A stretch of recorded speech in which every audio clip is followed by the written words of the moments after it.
አትደናገጭ እንዴት መጣ የጽጌረዳዋን ደስታ የሚያበዛ አንድ ነገር አስቼ ነበር ማን ነው ደግሞ ጽጌረዳ አሁን ከፊት ለፊት ያለችው እየተሽኮረመምሽ ዋሉን አሁን እኮ ደስተኛ እንደምትሆኚ ቃል ገብቼልሻለሁ ምንም ነገር ቢፈጠር ከጎንሽ ነኝ ሁሌ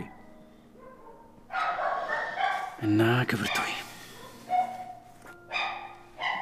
አይኔ ስልክ ተቀበይ እንዴ ይሄ ተገቢ አይደለም ልቀበል አልችልም ለምን አብሬሽ በማለውን ሰዓት ከኔ ጋር ማውራት አትፈልጊም እንደዛ ሳይሆን ይሄን መቀበል ስለሚከብደኝ ነው እንቢ እንዳትይ እኔ ምንም ቢሆን አንቺን የሚጎዳ ነገር አላደርግም እሱን አውቃለሁ ግን ምንም ግን ብሎ ነገር የለም ተቀበይ ቁጥሬን ሴቭ አድርጌልሻለሁ ከዛው ላይ በየሰዓቱ እናወራለን እሺ አመሰግናለሁ አይባልም አትሰሚም እንዴ አይ ይባላል ለሁሉም ነገር በጣም አመሰግናለሁ በጣም ነው ደስ ያለኝ ማለት በቃ የሆነ ተስፋ ያለኛል የተሰማኝ ማለት እኔ ቆንጆ ተስፋ ያለኝ ብለሽ ነው እንደምታስበው እንደዛ አይደለም የሆነ ጊዜ ለምን እንደዚህ እንዳልኩ ነግራለሁ አይ አሁን እንድትነግሪኝ ፈልገው ሰላም ጤና ይስጥልኝ ወደ ቻናሌ ቤተሰቦች እንዴት ናችሁልኝ እንግዳ ድራማ በክፍል 27 ላይ በጣም ደስ የሚሉ ነገሮችም ትንሽ የሚጨንቁ ነገሮችም እንግዲህ እያየን ነበር ወይዘሮ ሄለን እቅዷን ለማሳካት እንግዲህ መቅደስን ወደ ቤት እንድትመጣ አድርጋታለች እንግዲህ መቅደስ ነበር ስሟ ግን ከምሰራው ስራ ጋር ስለማይሄድ ስሟ መቀየር አለበት ብላለች ያው እንግዲህ ስራዋን ስለምታውቅ ማለት ነው ስሟን አስቀይራለች ልጅቷን እና እንግዲህ በባለፈው በክፍል 26 ላይ ማለት ነው ይቅርታ ቤሉልና ኑኑ ውጭ ላይ እንደነበሩ አብረው ስታውቅ ቶሎ ብላ ልጅቷን ወደ ቤት እንድትመጣ ታደርጋታለች እናም ልጅቷም እንግዲህ ምንም አይነት ጣጣ የሌለባት ስለምንም ነገር የማትጨነቅ በጣም የምታስቅ ልጅ ናት የመጣችው የቤሉል እጮኛ ተብላ ማለት ነው እና እንግዲህ ኑኑያትና ቤሉል በመጨረሻ ላይ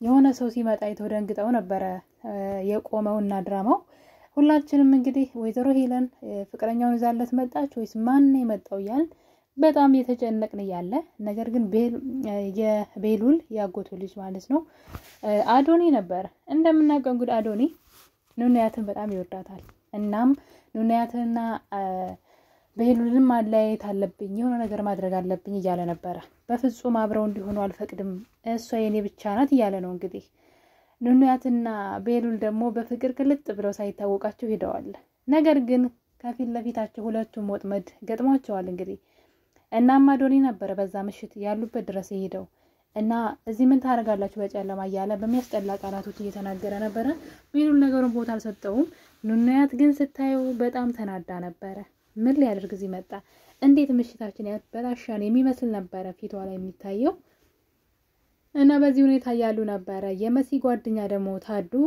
ወይዘሮ ሄለን የሆነ ነገር እንድታረግልኝ ፈልጋለሁ ካለቻት በኋላ ወደ ኪችን ወስዳት ምግብ በማዘጋጀት ለመሲ እንድትሰጣት ታደርጋለች ምግቡ ላይ ግን መርዝ ሲጨምርበት ወይም ደግሞ ምንድነው ዝም ብላ አምሯ እንድትስትና የምታወራው ነገር እንዳታውቅ የተጠየቀችው ነገር ሁሉ እንድታወራ የሚያደርግ ነው የሚገል እንኳን አይደለም እና እንድትሰጣት ምግብ ስታደርግ እኔ ታዱን በጣም ነው የወደድኳት ብዙዎቻችሁ ምግቡ በጣም ምንም አላማረኝም ይሄ ምግብ ያላችሁ ነበር እናም እንደተባለው ምግብ ውስጥ ወይዘሮ ሄለን መድኃኒት ከጨመረች በኋላ እሷ እንድትሰጣት ታደርጋለች ታዱም እንግዲህ ወይዘሮ ሄለን ተከትላት እንደመጣች አውቃ ነበር በር ላይ ተለጥፋ እሷ ምግቡን መብላት አለመብላቷን ያያየች ስለነበረ ታዱ አንዴ በሩን ታያለች አንዴ ደግሞ መሲን ታያለች መሲ እንዳትጎርሰው ነው ዋናው ሐሳቧ እሷ ያቺ ደግሞ ወደ አፏ ስታደርግ አይታ ድንገት መሲ ምግቡን ወደ አፏ ስታደርገው ሄለን ከበር ላይ ትሄዳለች በዛ ቅጽበት ነበር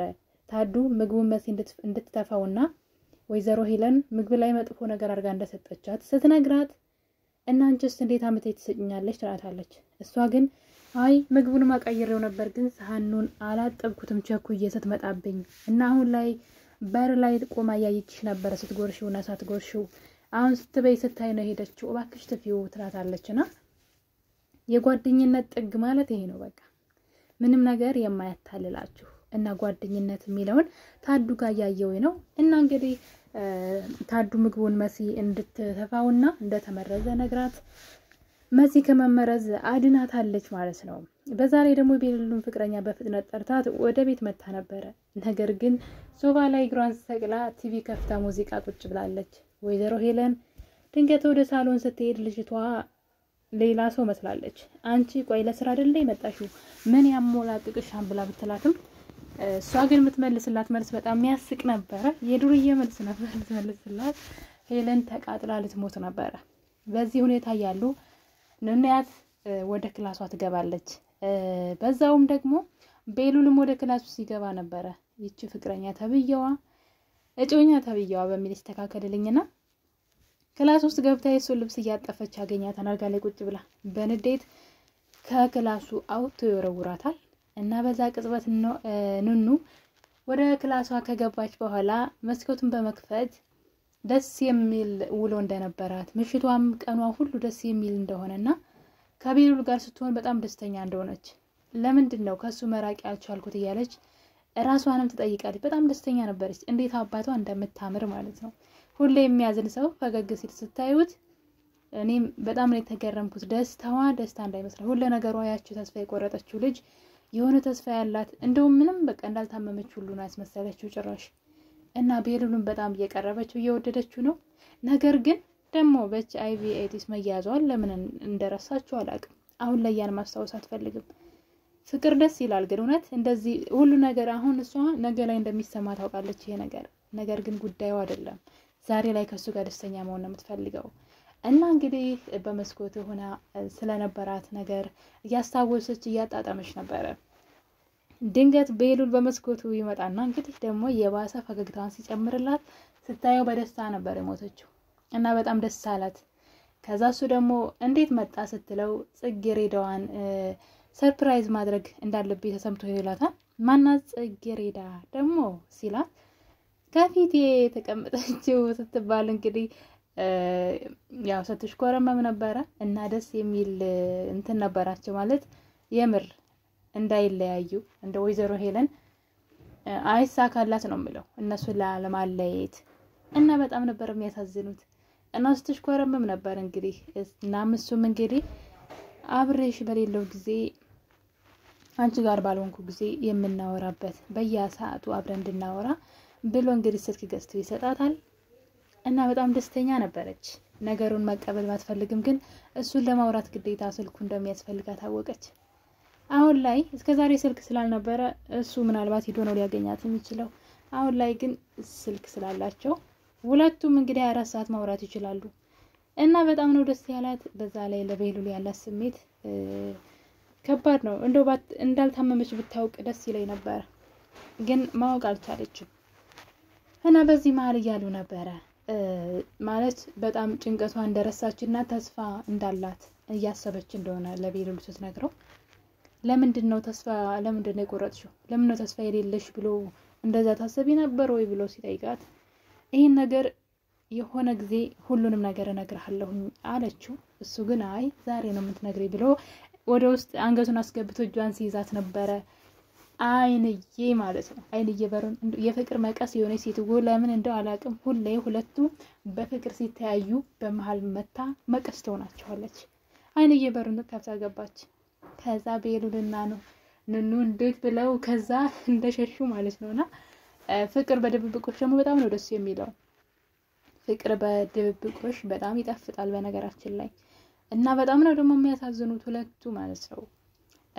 እና በዛ ቅጽበት ነበረ እናቷ መታ በጣም ብዙ ነገር እያወራቻት ስለነበረ ልቧ ያለው ቤሉል ጋር ነው፣ በመስኮቱ ነው። እናቷ እስክትሄድላት ነበር የቸኮለችው። እየዘወረች መስኮቱን ታይ ነበረ።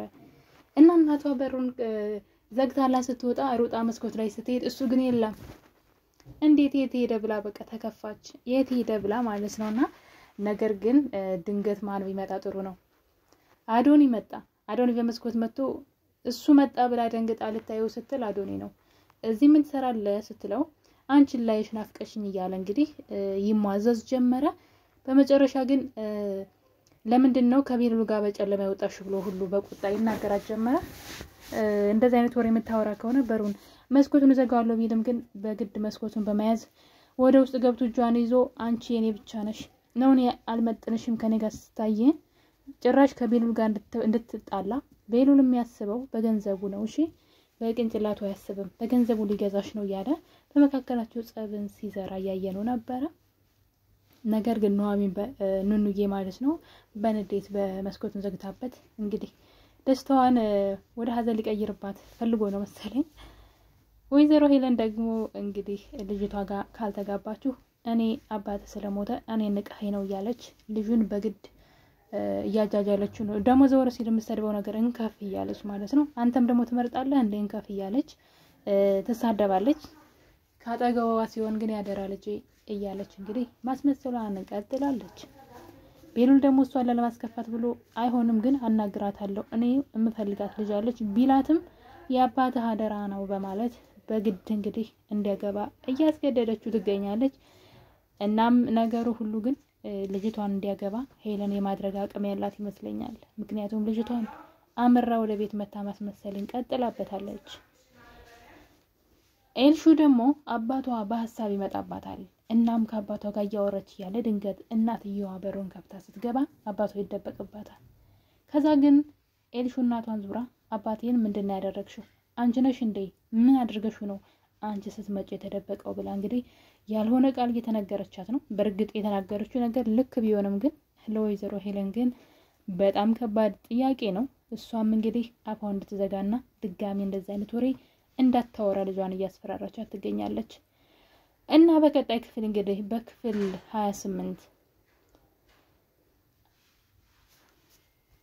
ቤሉል እናቱ ሄለን እያደረገች ያለችውን ነገር በግድ ልጅቷን እንዲያገባ እያደረገች እንደሆነ ለኑኑ ይነግራት ይሆን ወይስ በውሳኔዋ እንደማይስማማ ያሳውቃት ይሆን ትንሽ ፈተና ላይ ነው ያለው ቤሉል ብቻ ሳይሆን ኑኑያትም ደግሞ በአዶኒ ተፈቅራ አዶኒ ያስቸገራት ይገኛል በቀጣይ ክፍል በክፍል 28 ላይ እስከምንገናኝ ድረስ ሁላችሁንም እወዳችኋለሁ እስከዛው ድረስ ቸርን ሰንብት ባይ ባይ